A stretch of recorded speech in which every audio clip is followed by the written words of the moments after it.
हाँ कि आप दोनों ध्यान से सुनना है ना, क्योंकि आपके जीवन के ही काम आएंगे, बाकी तो कोई नहीं, खाए उगाए चल है ना। मंडपम मधुपरकम लाजा हम परिक्रमा तावत सप्तती दानम तम कन्या कुमारी। अभी कन्या कुमारी आप कहोगे पंडित जी देर से बैठा है उड़ा रहे हो, कह रहे हो कन्या कुमारी है। मंडप देखो कितने भी अच्छे स्थान में शादी है, अगर ये मंडप ना हो तो उस विवाह की शोभा बिल्कुल है ना। मधुपर्क जो हमने आपको दही आया, तो जब जोड़े में आ है तो जोड़े में आने से नाना प्रकार की बलाएँ आती हैं, और यहाँ वो दही और शहद खिलाने से इनकी शुद्धि होती है। ठीक है। हाँ, अभी जो इनके भाई ने ये खील अग्नि हवन किया, इससे देवी देवता प्रसन्न होते हैं। जो आपने परिक्रमा से इनकी कन्या की संज्ञा समाप्त हुई, नारी की शुरू। कन्या कहती है मैं आज से आपके बंधन में बंधने जा रही हूँ, आपकी अर्धांगिनी हो जाएंगी। मैं कुछ आपसे वचन लेना चाहती हूँ, यदि आप हमारे वचनों का पालन करेंगे तो मैं आपके बाएं अंग आऊँ। ठीक है। 7 वचन है कन्या की, ठीक है ना। तो कन्या को पाने से पहले देने होंगे ये 7 वचन, 7 के 7 प्रतिज्ञा है, करने होंगे स्वीकार तुम्हें, है ना। 7 वचन है, कोई अन्यथा नहीं है, एक दूसरे की प्रतिज्ञा है। ठीक है। प्रथम वचन में कन्या क्या मांगती है, यदि यज्ञम कुर्यात मम समति गृह्यता। करो यज्ञ पूजा मेरे साथ रहे कर, करो दान पुण्य तुम साथ साथ रहे कर। अगर बात मानो प्रथम ये हमारी, अगर बात मानो प्रथम ये हमारी, तो अर्धांगिनी मैं बनूंगी तुम्हारी। दूसरे वचन में कन्या कहती है यदि दानम कुर्यात मम सम्मति गृहीता। यदि आज से आप कोई दान करेंगे, करो दान पुण्य तुम साथ साथ रहे कर। आज से आप कोई दान पुण्य भी करेंगे ना, अकेले करेंगे, पूजा पाठ करेंगे, तो आपका पुण्य वो लगे।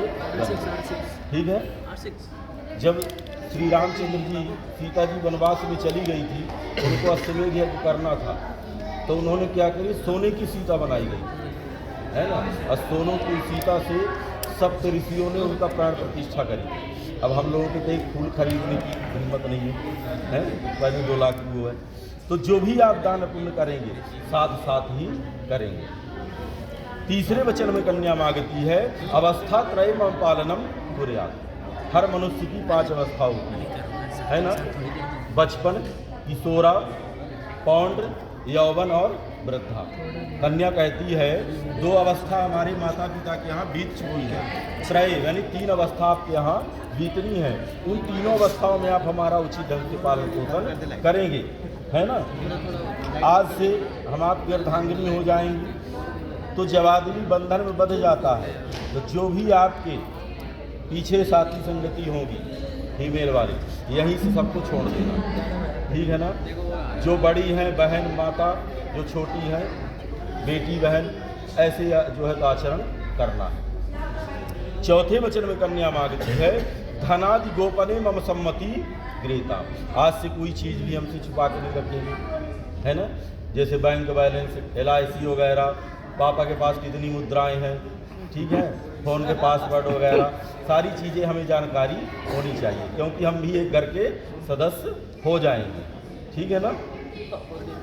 5वें वचन में कन्या मांगती, 4 वचन तो कोई अनर्थ नहीं है, सही है ना, हंस के बोलो हाँ सही है। ठीक है। 5वें वचन में कन्या मांगती है कि पशु क्रय विक्रय में सम्मति गृहीता। ठीक है। पहले के ज़माने में गाय को पालना, गाय को दान करना तो बहुत ही बड़ा था। पालना घर में, जिसके घर में गौ होती थी, गौ के पीछे महाभारत हो गई थी, है ना। द्रोणाचार्य जी को उनके सखा ने बोला था कि मैं जो आपको एक गाय दान करूंगा, लेकिन उन्होंने एक गाय नहीं दी। उसके चक्कर में उन्होंने अर्जुन को तैयार किया और पूरी महाभारत। ठीक है। तो गाय को रखना बहुत बड़ा महत्व था, दान तो बहुत ही बड़ी। तो गौ को भी गृह लक्ष्मी कहा गया है, और ये भी गृह लक्ष्मी है। अपनी अर्धांगिनी जो है वो भी अर्धांगिनी।